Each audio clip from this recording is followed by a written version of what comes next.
Recorrent el nostre poble per barris i carrers, ens aturem a un racó. Els joves Mercè Canela i Ramon Gomà ens deleitaran amb el fragment Hace tiempo que vengo al taller de la zarzuela La del manojo de rosas.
Quiero decirle una cosa. Dígame usted lo que sea, porque yo lo escucho todo.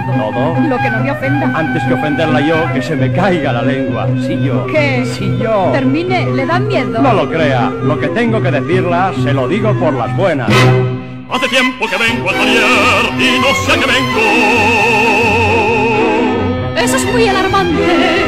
Eso no lo comprendo. Cuando tengo una cosa que hacer, no sé lo que hago. Pues le veo cesante, por tumbón y por bajo.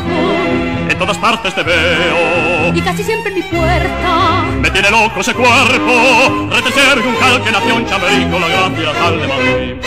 Le da muy fuerte.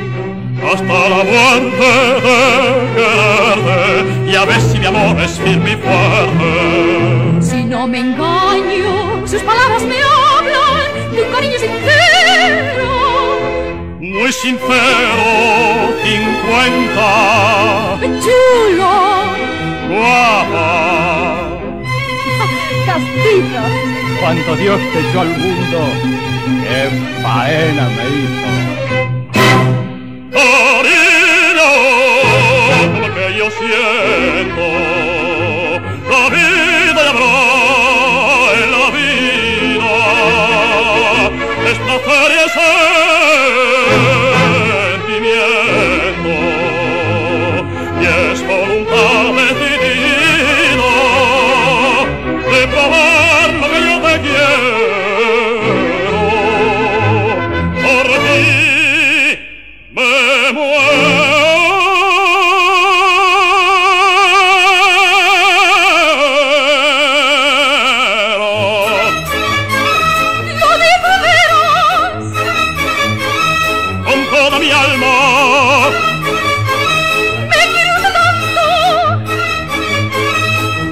todas mis ansias. Habrá que creerle, por si eso es verdad. Y haré si me quiere tu felicidad.